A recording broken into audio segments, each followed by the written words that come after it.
Welcome back to Dollars and Dragons. Today I have with me Brian Cortijo. Hi. If you'd like to introduce yourself and tell us a little bit about who are you?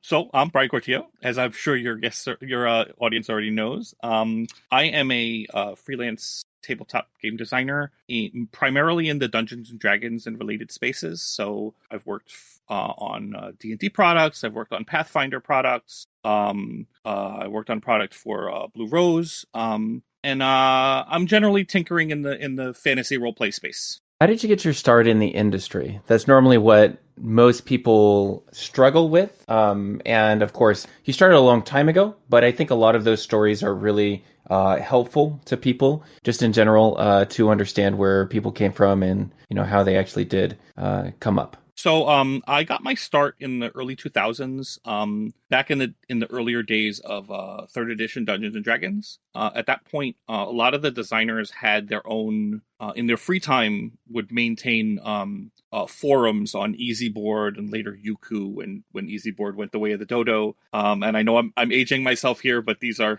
the places. I know what EasyBoard is, at least. I gotcha. I was fairly active on a number of these, in particular for a couple of folks who were designers over at Wizards of the Coast. One of those was Andy Collins, and another was Sean K. Reynolds. And folks would come by and, they'd discuss various creations that they'd have, a lot of homebrew stuff, and they'd ask a lot of rules questions. And I, being the helpful person that I am, would jump into a lot of those conversations and either help with rules interpretations or the calculation of the value of a magical item or that kind of stuff. And I built at least an online rapport with both the audiences and the designers that I was visiting their boards, to the point where they would let their audiences know that I could be trusted to answer those kinds of rules questions. I became very friendly personally with Sean Reynolds, and he recommended that, if this was something that I was interested in, that I should start to submit to Dragon Magazine. And I did, and I got rejected a couple times, just like everybody else did back when Dragon Magazine was a thing. But I also helped Sean with a couple of projects that he was working on himself. So he had released something called The New Argonauts, which was a take on Greek mythology in 3rd edition. And he did a charity project called Hungry Little Monsters, which had a whole bunch of designers from all around the industry contribute, which was to help with a hunger project that he was raising money for. Eventually, I did get accepted for a couple of Dragon Magazine articles. Remember what they were? So the very first thing I did, back in the day, they had one-page column called Class Acts. And so it was like advice for each of the character classes from the player's handbook. So I think my very first thing was a set of paladin spells. Gotcha. You would prepare. But the first kind of big project that I did for them was I helped on a very large article about the Horde lands in the Forgotten Realms. Right. I helped them both with the writing on that, but also with some lore revision and lining it up with kind of where the setting was at that point. Yeah. I did this not knowing that they knew that within 10 or 12 articles, they'd be retiring the print magazines and turning them back over to Wizards. Oh, okay. But it was on the strength of that I was asked to kind of come in and do, in very quick succession, a bunch of articles in those last few issues. Yeah. So Wes Schneider had pinged me, and they were like 3,000, 4,000 word articles. Right. One was on like some undead monsters that a couple that they were revising, and then they wanted me to design just based on an image that came in, which was actually pretty cool to do it kind of the reverse of the process that you'd normally do as a designer. Yeah, that is super cool. I appreciated those jobs because they really allowed me to build a relationship with the folks I was working with, and really get when you come in late on a project, when you're asked to do something last minute as a freelancer, you get more of a glimpse into the inner workings of the publishing side of things than most freelancers get. A lot of freelancers do things in their own bubble unless they were a full-timer in-house somewhere else before they became a freelancer. Back in the mid-2000s, there were a lot of people who used to work at Wizards of the Coast who were either forming their own companies or doing freelance for other companies. And so I was fortunate enough to kind of be in the know at a time when a lot of people weren't. Right. And I think that allowed me to get I don't want to say my foot in the door, because I really credit Sean and Wes Schneider for getting my foot in the door, but allowed me to stay in the space longer, because I think a lot of freelancers make the mistake of thinking, well, I'm a great writer, that's all I need. Right. And knowing the business and knowing what's going to happen when you turn that manuscript over is so very important to kind of staying in the business and getting that next job. Because if you're a great writer, but you can't follow the style guide, or you overwrite by 10%, you didn't really carefully read the assignment. So what you wrote was great, but you're not going to get that next job. And so after they shuttered the magazines, Paizo pivoted to the Adventure Path. And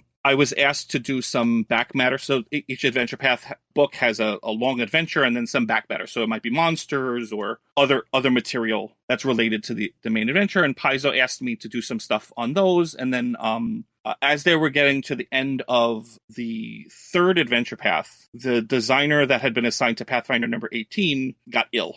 And so they said, okay, well, who do we know that can turn over work fast and can be trusted to do it? Nice. And so they rang me up. Nice. That's great to have that reputation. That's awesome. Yeah, I wish I could still do it at 42. What I could do in my mid to late 20s, because I can't do that anymore.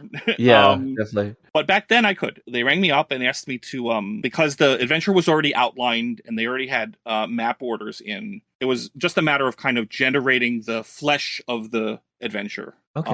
They knew where the story was going to go. Yeah. So mechanical text, box text, and then odds and ends. It was much more the narrative text and making sure that describing the locations and the characters. And they were going to handle the mechanical stuff as related to stat blocks and stuff, but like designing traps and the how the players interact with it. That was my job. Nice.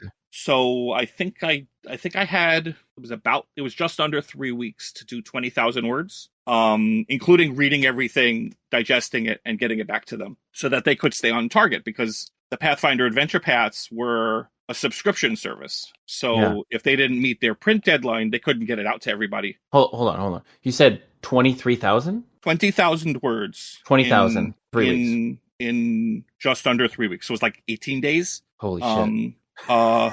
With a day job. I was working full time at this point. So this wasn't like, it wasn't like, I get up at 8 and I work from 9 to 9 and I go back to bed. It's not what it was. It was, I get up, I go to work for my 9 to 5, I come home, and then I do however many hours of design I could do. You're a fucking monster. That's amazing. Wow. I was a monster back then.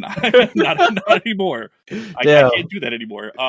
It was hard. And when James Jacobs first emailed me to ask me to do it, Wes Schneider was copied on the email because he was also working in that area of the company at that time. And Wes's only response to the email was an image of now remember, this was 2007, 2008. So this was like pre-meme. Like memes weren't yet a thing, but here I am, a picture of Admiral Akbar saying it's a trap.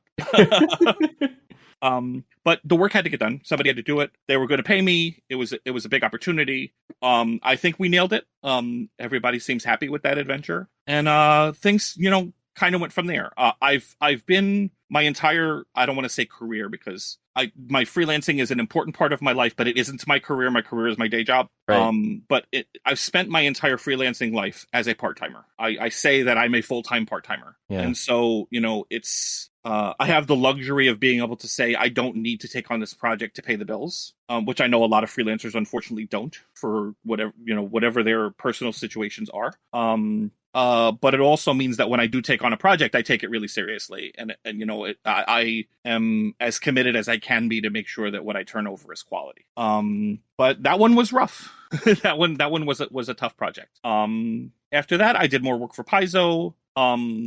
Through a lot of the first edition. I also did work for once Wizards revitalized the magazines in-house for 4th edition. They started publishing them digitally, and so they brought me in to do some articles. There were some one-offs, and there were also a couple that were based in a particular area of the Forgotten Realms that I'm considered the expert on. And so, oh, really? Okay, yeah. So, there was in January of 2012, there was something like 5 articles that were all based in that area, and I I wrote 3 of them, and I consulted on another one. And one of my dreams is to have the time and the money to kind of really put together a really nice Dungeon Masters Guild product center, like one of the older fashioned regional source books. Yeah.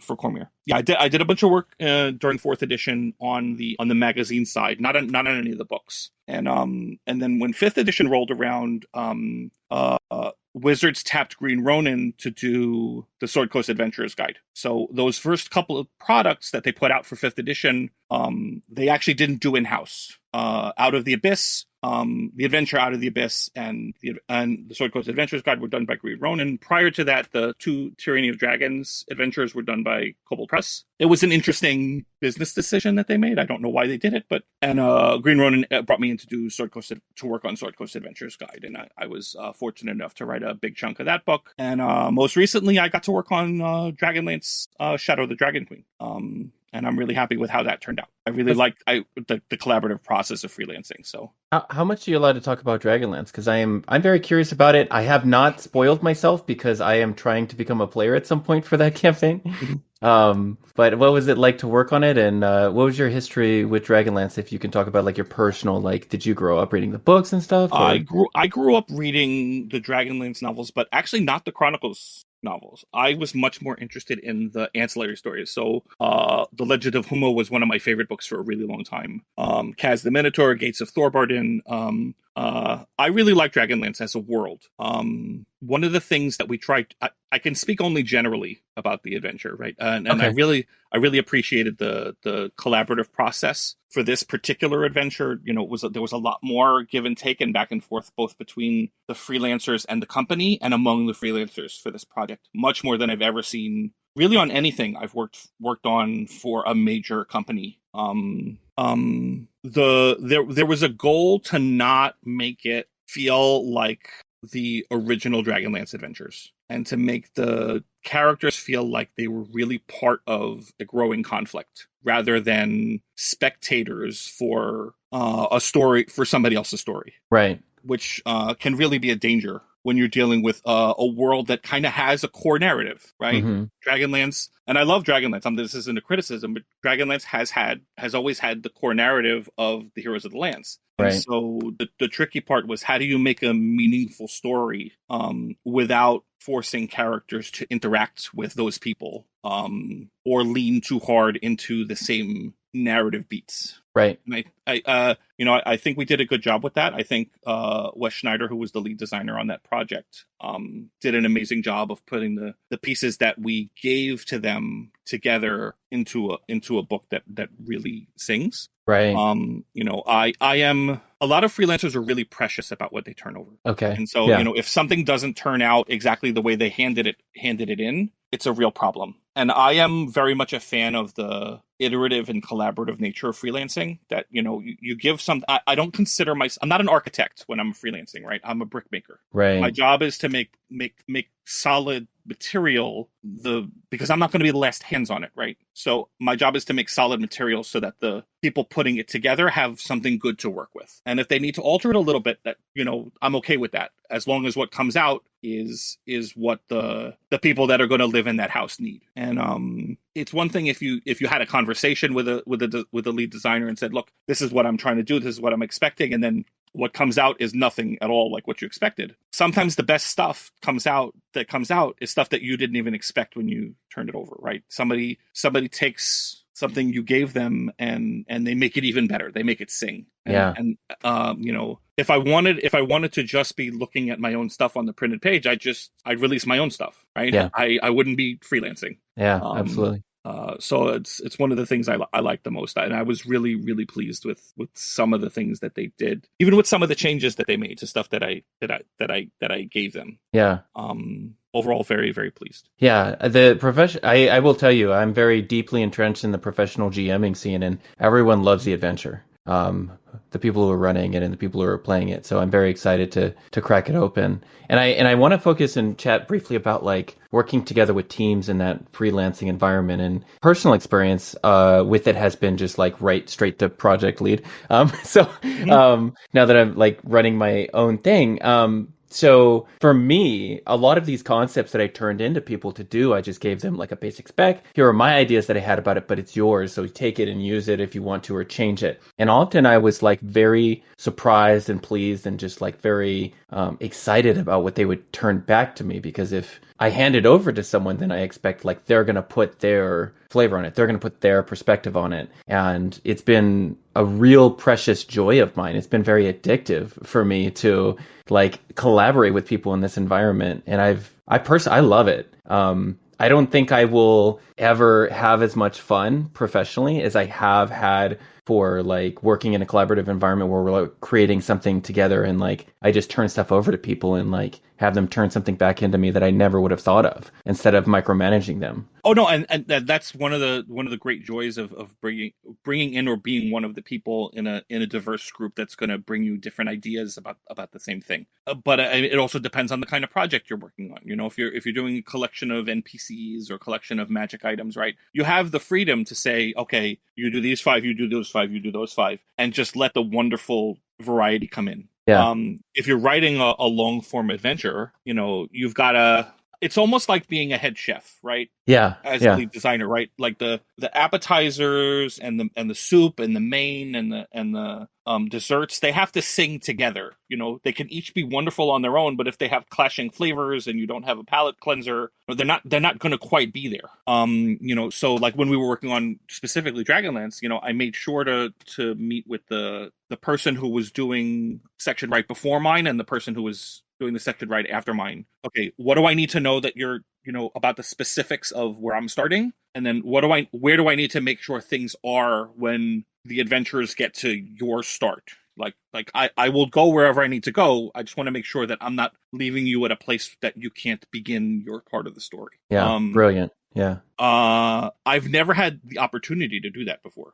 Yeah. Working on really? an Okay. adventure, to talk directly to the designers on either side. So, you know, I'm pretty sure Wes isn't listening, but in case he is, thank you, Wes Schneider, for letting us do that. That was a wonderful little bit of novelty. But yeah, I think you're right about the beauty of watching other creatives give you cool stuff. Yeah. It's a lot of fun. I love it.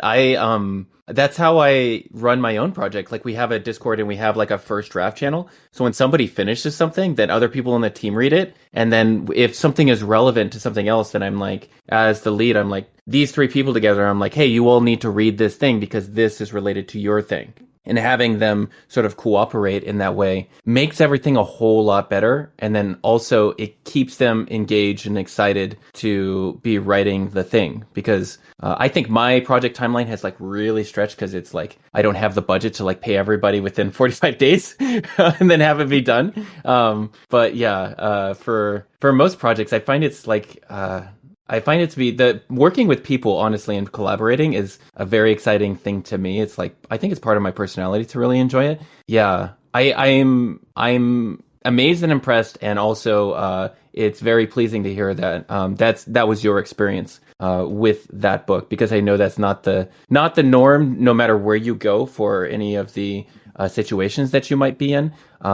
And a lot of the freelancers, myself included, who have like turned in stuff, like sometimes like you definitely do not get to see anything else. And it's just like you write in your bubble and then someone else like takes it and then they modify it to fit everything else instead of you being a part of that collaborative process. Yeah. Well, I will say that, you know, and having been doing this for as long as I have, and, you know, as much as I advocate for people to understand the role of freelancers, because I think there's a lot of companies that mistake freelancers for on-call employees that just don't work in the office, right? And so a freelancer is an independent contractor. And as an independent contractor, you know, if I don't get to your email 2 hours after you send it, that's just too bad on you. That's not how independent contractors work. I have to budget my time. I may be working on another project at the same time. I may have given myself a day off. You know, as an independent contractor, my only obligation is to turn over the work by the deadline. Mm-hmm. So unless you've built into your contract or your work agreements, you know, this kinds of back and forth or these kinds of collaborations, a lot of times they don't exist. If you as a lead are fostering an environment where that's encouraged but not required, I think that's a positive. But if Yeah. you're going to make it required, then you've really got to make sure that, you're treating those like business meetings that people are getting compensated for, right? Like, Yeah. you build that time in and say, look, as part of this project, you're going to have, these 2 milestone dates where you're going to be expected to turn in, the first third and the first half or a full draft. Right. But also there's going to be 5 hours of meetings between this date and this date. And that's going to be part of your compensation package. I Yeah.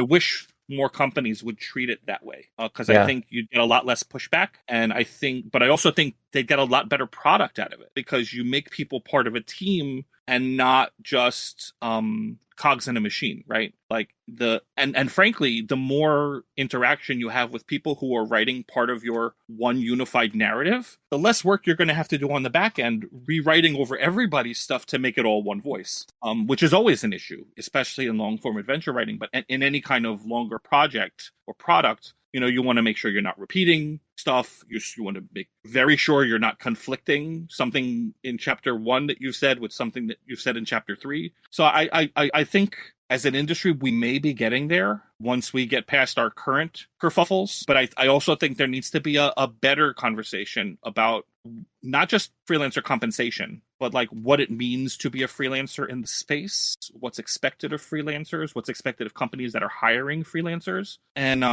if not an onboarding process, training programs that are available to get people kind of interfaced with what's necessary. Because you start as a new freelancer, you may never have even heard what a style guide is, much less be able to read from one and apply it to your work. And given that a lot of the ways to get into the industry aren't there anymore, I haven't seen an open call in a long time. Dragon Magazine and Dungeon Magazine are not there. A lot of companies don't have submission guidelines anymore posted on their websites. And so, the on-ramps are disappearing. And especially now that there seems to be for lack of a better term, a balkanization in the role-playing space of people are kind of going their separate ways and deciding that they may not be all depending on the same rule set anymore. That's going to make it even harder for people to develop the skills that they need to be solid freelancers. I'm not talking about the writing skills. I'm talking about all the business interface skills and self-editing, receiving and responding to feedback, the things that you need to be a good, reliable, repeat freelancer. I think it's going to be an issue unless kind of there's a conversation about how to improve that. Yeah, absolutely. I just have to say that I feel so great right now because you just described like the things that you described that you wish that the industry did, or some of the things that I do or try to do. So I feel good about myself, and I just wanted to fight that. So that's and I think part of that is that freelancing, or at least this industry, kind of missed some of the things that other industries were doing because perhaps, and I would love your opinion on this. This is my opinion of like looking at how a lot of people have described their experience to me, and not personal experience, but like my secondhand view of it is that things were just done the way that they were done and never analyzed or improved for a while. I think that's quite accurate. Yeah. Because the only metric was for years. The only metric is, and has been, did the book get out the door on time? Was the book the best that it could be? Did somebody get burnt out making it? Compensate everybody correctly? Did somebody quit over this project? Not all those other things, human factors and real, business factors. It's always been, okay, did we get the book out the door on time? And sometimes that can't be the best measure. I'm well aware that there are business arrangements that depend on release dates, right? And so if you've promised your distributor that they're going to have the book in hand by this date, then you need to make sure that the files are at the printer by this date. And so you've got to make sure the files are ready to ship by this date. Obviously there are dates involved, but I think a lot of times we lose the human element of the process. But just as importantly, nobody does any of this stuff with an eye towards sustainability. A lot of times, both within companies and in the freelance ranks, there's a kind of callous acknowledgement that, well, if you can't handle it, there's somebody right behind you that can. If this isn't enough money for you, there's 5 people lined up behind you that are willing to take this amount of money. If You're the job replaceable. you are utterly replaceable. And leaving aside that a lot of people aren't replaceable, they just aren't. And humans are humans and should be viewed as valued humans. That kind of thinking leads to a lack of institutional memory and acquired expertise, eventually poisons the well, right? You want people who work in your company to know what the cycles are and what it's like to build a product for your industry, not just how to be a good project manager, for example. Yeah. You want freelancers that know what it means to get feedback and respond to that feedback. You want people who are going to give you work that is as close to final as possible. Yeah. And right now, it seems like companies go one of two ways. Either they burn their freelancers out completely and just they hire the next crew and whatever they turn in, they fix in-house. Mm-hmm. Or they only lean on the same set of freelancers over and over and over again until eventually those freelancers burn out because they're being asked to do too much and not getting paid enough to do this really full time. Yeah. And that's a repeating cycle. I've seen it happen.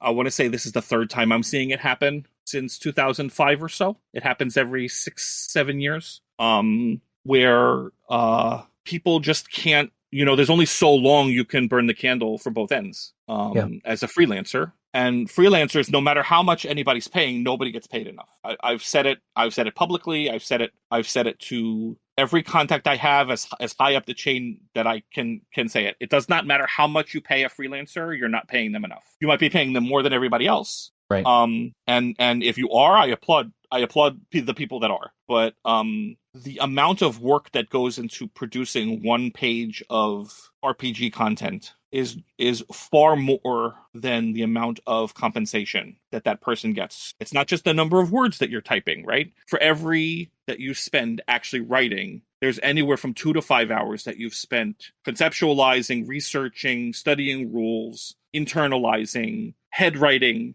whatever it is. It's not just, I'm going to sit down and I'm going to punch out 2,000 words today. Right? Yeah.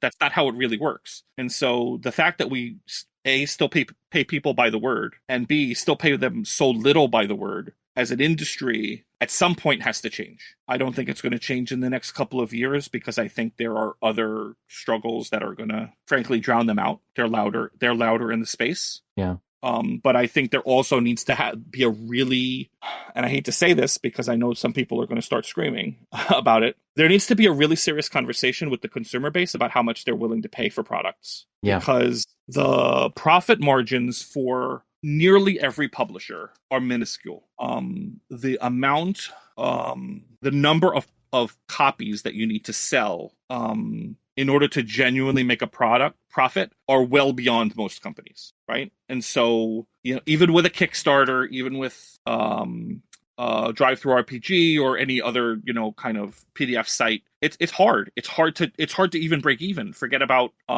really paying people what they're worth. And so, until and unless people are willing to pay for the products that they buy, and I hate to put it that way, but it's true.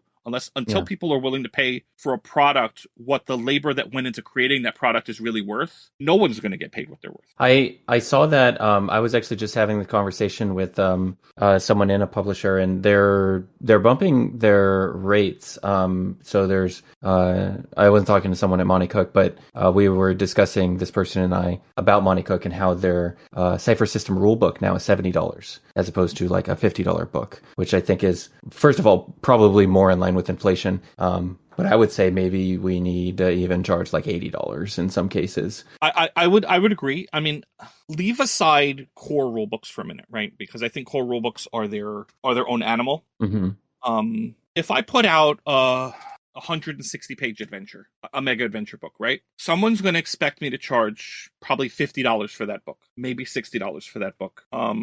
Because that's commensurate with like a Wizards of the Coast book of the same size, right? But the market doesn't realize that if I want to sell that book through Amazon, at most I'm recouping 45% of that $60, right? Because of distribution costs. And I have to match that price with everybody else as well. So unless I'm selling it out of my garage, right, I've already lost more than $30 of that $60 just on the sale. And then I have to take printing costs out of that. And I have to take out art costs and layout costs and editing costs and freelance design costs and layout, and and at some point the publisher has to eat too, right? So unless the publisher's also the main writer, which I see a lot, people are barely breaking even on their books. I know.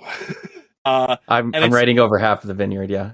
yeah, it's really difficult. And so, unless you've got an angel investor who's willing to say, I'll front you this much and you'll pay me back what you can when you can, but I don't expect to see all of it back. Or you've got a Kickstarter where you've got a runway to start off. How do you promise people what you think they're worth? Yeah. How do you approach those numbers? Unless you know for a fact that your book's going to sell 20,000 copies and you're going to make it up in volume. Yeah. It becomes a really difficult conversation, and I think as an industry we haven't reckoned with that yet. Yeah, I'm looking at what I'm doing for my next book, which is the How to GM Romance Guidebook, and we actually have the meeting tomorrow on Sunday with all of the initial writers before we contract, and if everybody agrees, we'll sign on. But and I'm looking at like my budget and looking at the mistakes that I made with the Vineyard, not necessarily like heinous mistakes, but like mistakes that cause me consternation, like, and drawing out this project and like timelines and everything that you're talking about with like, how do I budget this? How do I get everybody that I want on the team and still pay them enough to justify their time, and then pay them in a timely manner, and like actually get something from them that I need for the final product when we're 9 months out from the Kickstarter, and then from there we're 6 to 9 months out from like finishing the electronic version, and then print is like 6 months after that, right? How do I line all that up? And I'm looking at like what's the smartest thing to do for me, and I'm like thinking to myself, I can do 5,000 art, I can do like 4,000 writing, and that's like my initial investment for these writers. And then we are saying, hey, we fund after I've spent $10,000 up front for this Kickstarter, we fund at $60,000 or whatever, and then you're going to get X amount of work additional, or whatever that strategy might be. And I'm figuring that out right now. And it's rough. It's rough for everybody, and that's why, it's why I caution companies if and when they ask me, and most of the time they don't ask me. I caution companies who want to hire freelancers to treat those people well. First of all, because freelancers talk to each other.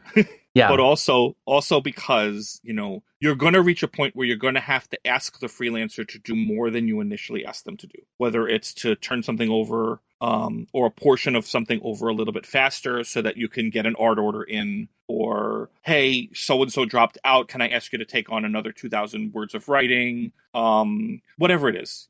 There are realities to publishing that when you've been around long enough, you just see them happen. And so if you don't treat your freelancers well, either by promising them, paying them on time, whatever it is, you're not going to get them to sign on for the extra stuff, right? You're going to get the freelancers who are going to say, look, I'm an independent contractor, and you said I have until April 15th to turn this over. I will email you on the morning of April 15th with my final manuscript. And that's all that they have to say to you, right? That's, as an independent contractor, somebody might have that attitude. Now, it's not the best attitude to have, and, you're right. not going to get rehired, but, as an independent contractor, they have every right to do that. You're not their supervisor. You've contracted their work. But it's rough. It's really rough, especially because where's the money coming from? It's not like there are grants out there for TTRPG public that I'm aware of anyway, that I can say, look, I'm a fledgling tabletop role-playing game publisher, and I'm applying for this $50,000 grant from the U.S. government so that I can make sure to pay my freelancers when they turn in their work. Not when I do the Kickstarter, not right. On publication right away. I want to pay my people right away. Believe me, if I knew that grant existed, I'd file for it. That's kind of where I'm at. Like, I'm just like, I'm looking at like what I've hired out for, and I'm like, okay, I owe this amount of money before we launch on Kickstarter, because that's like my goal. I want almost everything that I've hired out for to be paid before we launch on crowdfunding. Right. Because and then from there, I still have other stuff that needs to be made to like tie up the loose ends and like figure out like the additional writing that needs to be done. But like, I don't want to hire for more work or have them work on it more when I haven't paid them for the first thing I asked them to do. Of course. The last thing you want is to Kickstarter pay out and then be like, okay, great. Now I have this 17% is already locked up on work that somebody already gave me that I first have to pay them for. Yeah. Because then that's not, you didn't really earn that money, right? You just repaid it. There's a reason why the big companies are big, right? And the people that, okay, I'm gonna phrase this in a way that is going to sound derogatory, but it's not. I'm here for it. Let's do it. There's an old saying in role playing games, and how do you make a small fortune publishing role playing games? And the answer is you start with a large fortune. Yeah, it's true. It's not. There's not a lot of money in the space, and the people that run the companies that they run. Look, the three biggest companies that I can think of that publish role playing games of any kind, their money didn't come from role playing games to start, and they were acquired by two of them were acquired by even bigger companies, right? So their money was. It's not like they built from the ground up. Yeah, it's like that. It's that situation with like billionaires, right? Mm-hmm. It's like, yeah, how did they build this big empire? Well, they started with a small loan of $1 million. Right. How did they pull them stuff up by their own bootstraps? Well, they had the bootstrap factory, and so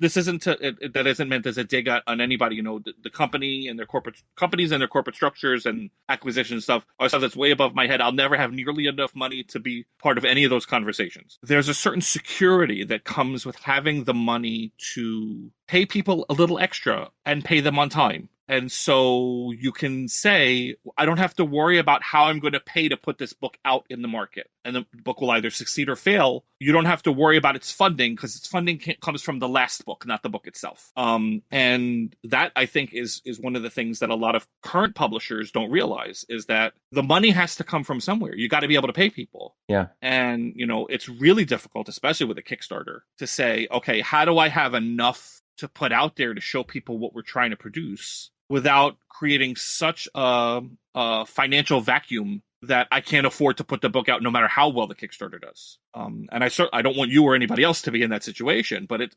the reason why I don't do Kickstarters.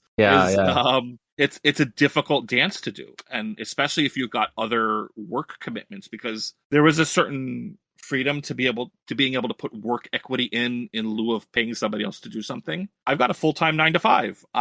I don't control my own schedule in a way that someone else might be able to. And so I would have to either put in extra hours when I should be spending time with my children or my spouse, or I've got to pay somebody to do the things that I can't do. And then that's more money that you have to do to secure the original money. Yeah, that's a real question for me moving forward, especially because like my plan is to scale down on pro GMing after this year. I scaled all the way up to where I'm at, and this is 100% of what's funding like my project, the Vineyard, and this Kickstarter, and getting us to the finish line here. Is like the excess money that I make from it. But when I scale that down because I want to work full time in game design, well, then I have lost my angel investor because it's me. So yeah, and then I have to figure out, all of that stuff that you're talking about, and it's genuinely scary, first of all, and then secondly, well, yeah, it's frightening. It's frightening because I have to say this, I don't think the pro GM market's going away anytime soon. It's if anything. You may get more competitors in the market, but I think that's a need that will never fully be met. There's always going to be a need for people who do what you do and do it as well as you do. And so I would have the same kind of consternation. That's a difficult decision to make. I know I can do this and I know I can make money doing it. It's not what I would prefer to be doing. I'd prefer to be putting my energy over here instead of over here. But this is how the money comes in. Yeah. If I could retire tomorrow and not have to do my day job anymore, and not have to worry about feeding my family and all that other stuff, I probably would. I do that job to pay the bills, to secure my retirement, all the other stuff that people go to a day job for. Right? Would I rather be writing? Absolutely. I would rather be writing. As someone who grew up in a union house, right? My mom was a public school teacher, right? And so what was drilled into my head is a doctor, or you could be a lawyer, or you could have a job with a pension. I got a job with a pension, and I live in New York City, and I'm grateful that the pension is as good as it is. Yeah. And that my health benefits are as good as they are, but I worked really hard to have this job and have this level of security for my family. And short of lottery winnings, I don't know that I could ever give up that level of security. Yeah. But I also, I have like union protections that stronger than most people get. I can't imagine being in a space where I'm choosing between this side of the tabletop industry or that side of the tabletop industry because of all the things that are going on and how difficult it is to be sure that you're going to have enough money week to week, month to month to do that. So I applaud your courage because I don't have it. Well, thank you. But I think for me, it was more of a personal decision, and maybe I shall regret it down the road. But for me, I had spent 13 years in the Marine Corps, so when I got out, I was like, I'm gonna choose to do exactly what I want to do, and I'm gonna make it fucking work, no matter what it takes. So like, I just went through all of 2022. As soon as I like went from January to March, and I went full time in March on start playing games because as soon as I made what I made there that I did at my day job, I quit my day job like that day. I was just like, okay, here's my 2 weeks, like I'm out of here. And then I left and I scaled up as quickly as I could. Terrible for my mental health to go from 5 games to 10 to 12 games a week, yeah, within a couple of weeks. And I recommend no one do that. But It is great for your advanced emergency savings. Yeah, I think for the most part, because most of my money right now goes straight into the vineyard, instead of like my savings. I think right now what I'm looking forward to after this Kickstarter is finally like when I earn extra money, I'm not gonna immediately turn around and spend it, and then I could like have like money in the bank and stuff. But so I'm really looking forward to that. And we've got a great plan to go to Kickstarter. I've got Anya, the former director of games at Kickstarter, at Kickstarter, who now works at BackerKit as my campaign manager. Super blessed, #blessed, and I have no complaints. If anybody's going to take a shot at it, I think we have the best shot in the business right now. So, look, you've got an amazing list of people working on that project, and so I think you'll have an excellent return on your efforts. But I totally understand the concern you have at the front end of making sure, like, how do I make sure that I take care of all these good people so that they remain a part of the project through the end, they see it through, and and nobody regrets associating their name with my project. That I would be just as worried about that same stuff. But I think worried. Yeah, given who's involved, including you, I don't think, other than making sure that you've got the money to pay the people that have already given you work, I don't think you've got much to worry about. But yeah, anyone would be concerned about a level of uncertainty. If it doesn't fund, what do you do, right? That kind of stuff. Yeah, but I think that's fun. Yeah, that's part of also why like I need to pay everybody before we go to Kickstarter, because like, what if like I don't know, something happens? Like, what if something weird happens and everybody stops spending money in tabletop or something? Something some freak accident. I don't know. What if there's a scandal with like one of the contributors? Heaven forbid, and like everybody's like, don't support this person or don't support this Kickstarter because they're on this you know what I mean? Like, what if that happens? But you never tell. You can't think that way. It's not good for anybody's mental health. You're right. Like, what if this happens? Yeah, you're right. I've been around long enough to I've seen a lot of people in the industry have some pretty good successes. I've seen some people fumble the bag. But those kinds of terrible behaviors come from these inflated self-egos that are among the people that you've surrounded yourself with. Good. That's good to hear. There are when people have an outsized sense of their own importance to the industry, that's when that stuff happens. That makes sense. I'm glad to not associate myself with any of those people. Not the people that are on your project, but people with that kind of attitude, and I hope never to. But I also appreciate the fact that I'm small enough that I can walk away from someone and not have to worry about it. It's one of the reasons that I've dove in with 2 feet, is that I don't have to ever concern myself with survival related to a project, being beholden to someone. Nobody controls my fate. The worst that can happen is I never get to write for another tabletop project again. If that were to happen, and I'm not saying that's what I want, but if that were to happen, my kids still eat. Yeah. I still have health insurance for my family. I still got a place to live. I don't have to worry about those things. And that's not to criticize anyone else who's chosen a path where they are fully dependent on the games industry. I just wish we had a better means of providing more security for folks. Yeah. So that because sometimes bad actors prey on that vulnerability, either by being predatory abusers or by undercompensating and holding things over people's heads. And both of those things suck. Yeah. And, we've heard too many stories about people being in one or the other or both of those situations. And so, if we had a way to make sure that, freelancers had health insurance without having to depend on a day job, or they had a means to contribute to a retirement fund, however modest, to have something available to them. But I think we might be a full generation away from that, short of some kind of universal basic income. But I wish there were more freedom for creatives to just be creative and be able to participate in projects like yours and others without having to worry about, how am I going to get food on the table? How am I going to make sure that if this falls through, I'm not working at Walmart next week, kind of stuff. Right. You don't want anybody to be in a position where one wrong move, one bad project, and they have to make the decision about whether to be in the industry anymore or not. Yeah. And the unfortunate truth is a lot of people are in that situation. Yeah. Or they get burnt out and they're like, okay, well, I just invested all of my blood, sweat, and tears into these 3 projects, and I can't take it anymore because the stress of living paycheck to paycheck in a freelancer industry where you don't have, and heaven forbid they have a health problem, right? And they don't have insurance for that or something like that.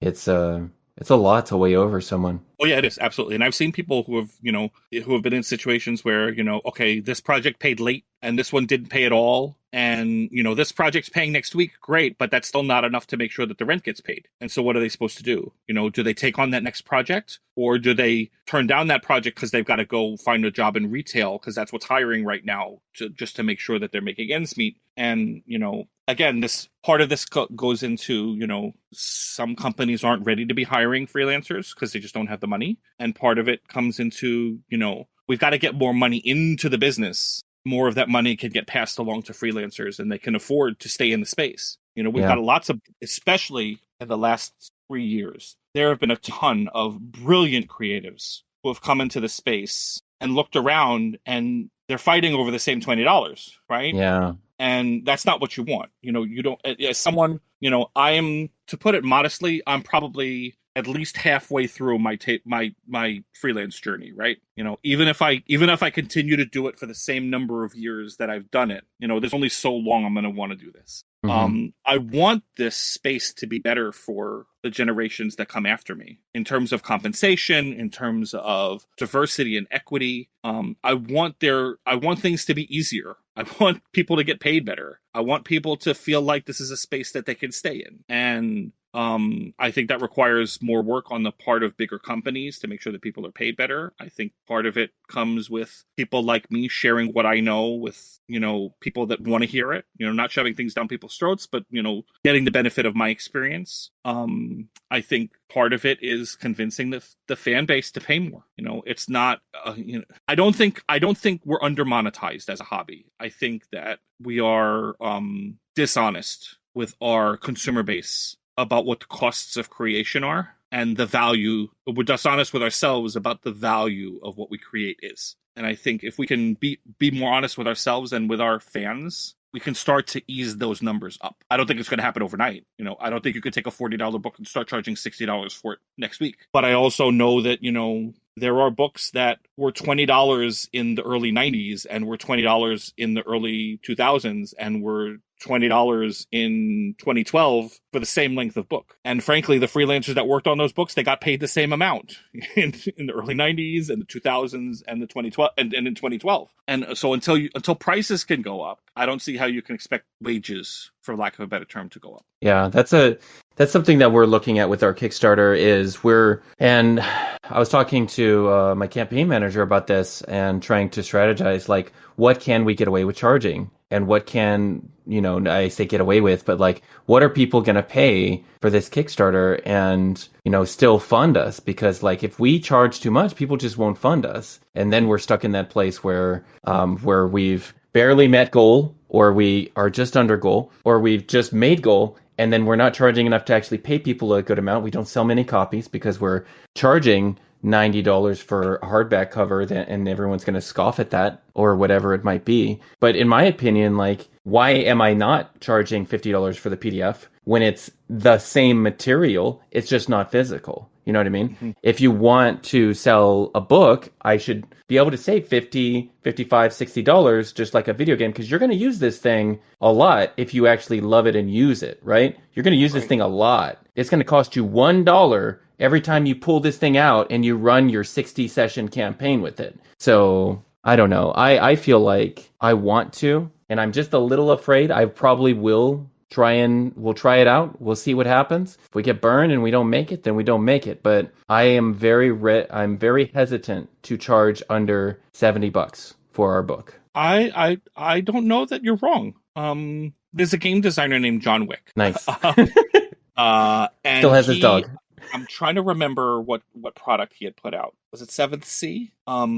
And when he released it, he was charging $50 for the book, and people were like, $50? That's a lot. And $50 was not a lot, by the way. And he said, look, I worked on this for 2 years. This represents 2 years of my work, 2 years of my life. If 2 years of my work is not worth $50 to you, don't buy my book. I'm not having this conversation. Yeah. And he was absolutely right. And that, he didn't get into arguments about, publication costs or anything else. He said, my work is worth this. And he's right. John Wick is a very good designer. He was right about the value of that book.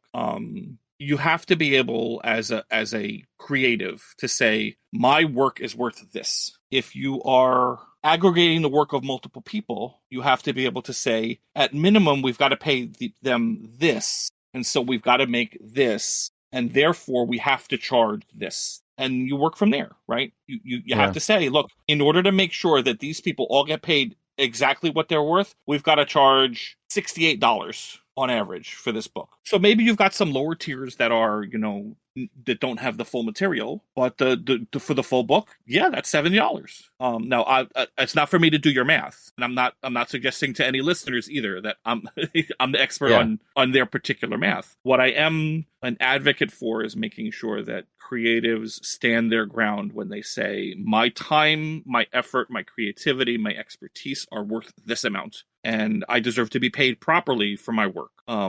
And walking away if they can't get that. And I understand it's very difficult when you're dealing with a Kickstarter to say, look, we did the preliminary work, but we just didn't fund. I don't think you're in danger of not funding, but but there will be more copies, right? You may, if you underprice, you're going to sell more copies than you're expecting. Yeah. And your print costs are going to be higher, not per book, but total. Yeah. But the last thing you want is to turn around to your creatives and say, we're basically giving the book away because I think your work is worth it, but the audience doesn't. Yeah. Then why are you doing the book? You're not doing it to give your money away. Yeah. I definitely moving into this space and thinking about it and being a freelancer when I was first starting and writing and thinking to myself, what do I want to do? And I was and this whole project started with me emailing a wish list of people who I would like to work with, and they all happened to respond. So I was oh, fuck. So I was okay, now I'm working with 10 to 15 people. Now I'm working with 20 people. Okay, okay, great. So they're all on the team. And then making it work, in hindsight, of course, I'm making ends meet or doing what I can. And I went through this pricing thing with Pro GMing. And I remember when I started in January, exactly 1 year ago, on Start Playing Games in 2022. And I was priced at $25, $28 generally for a game per seat. And then at the time, I was one of the more expensive GMs. And I upped my prices gradually because I'm well, I got to live on this. And I have 3 fucking kids. And I have, you know what I mean? I've got bills to fucking pay. So, and I live on the West Coast. And that's just operating costs. It's not just you in a shack with a light bulb, right? Exactly. There's other expenses involved. Yeah, exactly. For me to live is more expensive than for someone else to live, and for me to support my family and everything like that. So, me even climbing that price range, because once I scaled in labor hours, once I scaled in games up to 10 to, at one point I was at 15 games, and I was I can't fucking do this anymore. I just have to raise my prices. And now I'm at $40 a seat and $45 a seat depending on the game. And my community now has grown so much that people understand this is what Friday costs to play with, because this is the operating costs, and I take all of that extra money that I get and I throw it into the vineyard. So eventually that'll go into maybe my savings account, or I'll run less games and I'll be happier. But look, you may be at a point now that it's been a year where, your price can safely go up again. Now that may not be the case. I don't know. I'm not in the pro GM space at all. And so I don't know what the market will bear. And even then, there's this, there's a toggle. Okay, if I go up by this many dollars, but I lose this game, but I'm still making the same number of dollars at the end, is that worth it to you? Those are always difficult. The math has to bear out. Yeah. But it's, there's always going to be some segment of the population for whom it's too much. Yeah. And there's always going to be some segment for whom there is no price too high. It's the people in the middle where, okay, you've now passed their threshold, but I think, you've certainly got enough hours under your belt to be able to say, look, it's time for me to raise my prices again. You may want, I don't know if there's games you've got to wrap or whatever. And, or, I wouldn't raise a price in the middle of a game. But, as one game wraps and you go to the next one, okay, that same slot, that's not a $30 slot anymore. That's a $45 slot now. Yeah. But, those are decisions you'll make for yourself. But, yeah, my hope is that the economics work to the point where you're not having these concerns anymore. It's rough to have to worry about this stuff, especially when you know that there are other people you want to pay with that money.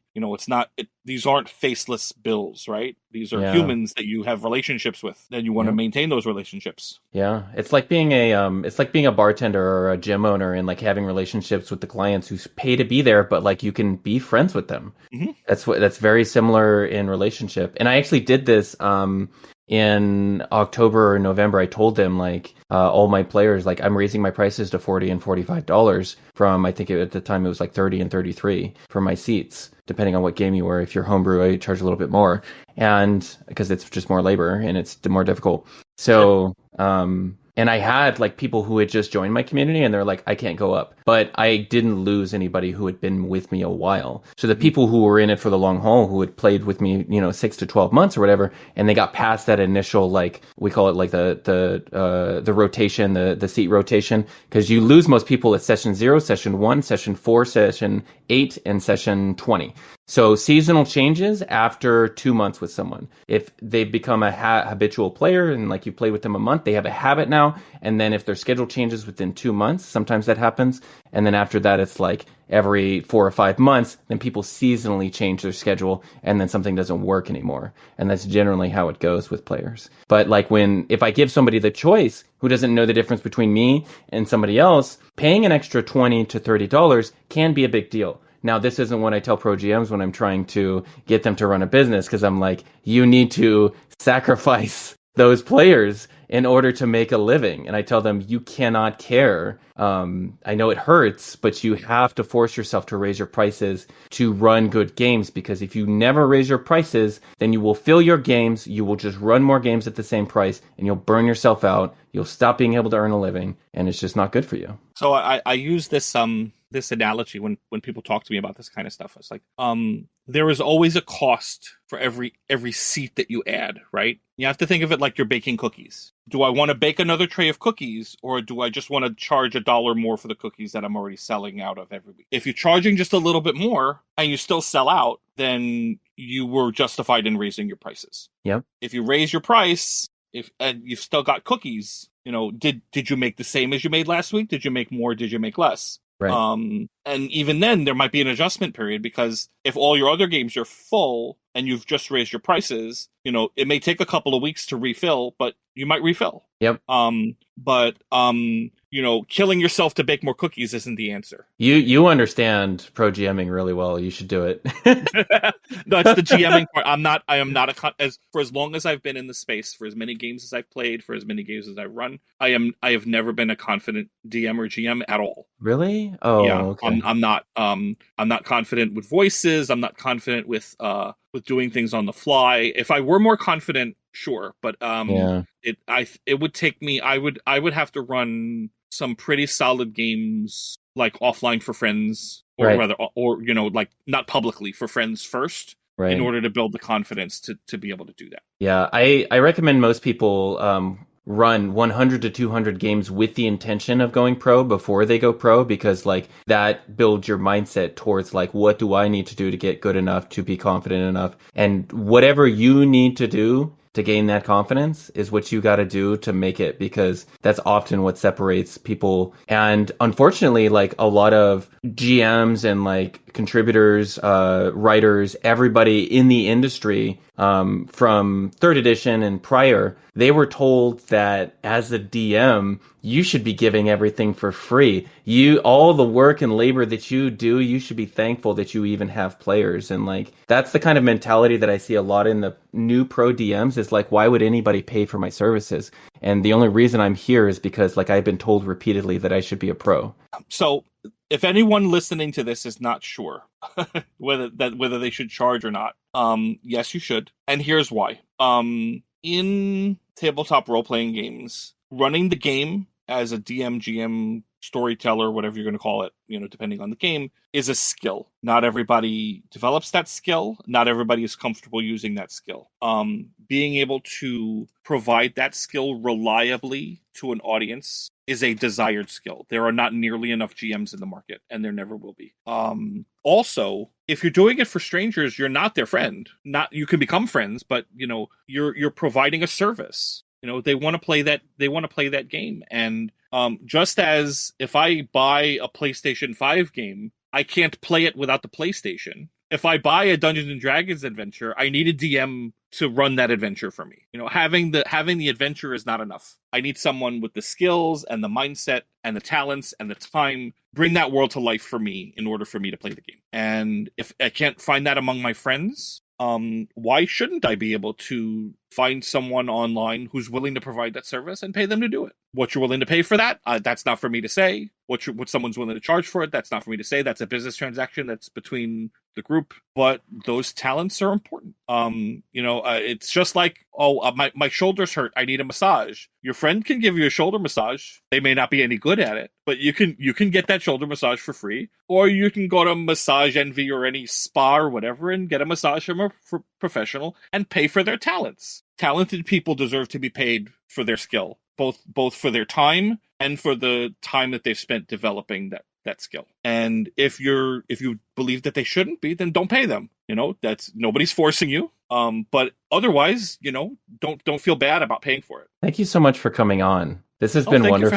Thank you for having me. I really appreciate you listening and not disconnecting. And I'm happy to talk games at any point, but especially freelancing stuff. I think there's a whole lot of people that are always kind of on the fence about whether to jump in or not, and whatever I can do to help them make an informed decision about that, I'm happy to help with. Absolutely. And when you and I were talking about you developing this college level course for freelancing, whenever you get to a point where you're comfortable talking about that on the podcast, I would love to have you back and to discuss that. Oh, absolutely. I may offer it to a small group of people who are already in the space, including you, to see whether it's something that bears wider distribution. Yeah, I'm already signed up. When do I show up to this? I'll be in class. I'll be in the front row. The syllabus isn't done yet. I'm still working. Okay. Well, thank you so much for coming. Thank you, everyone, for listening. And I'm going to hit the stop button now. Thanks so much for listening to the Dollars and Dragons podcast. If you'd like to support me, and more importantly, my editor, who does all of the heavy lifting here, then you can subscribe to patreon.com/isfriday. And that is going to go straight to my editor. Appreciate it. Thank you so much. Bye.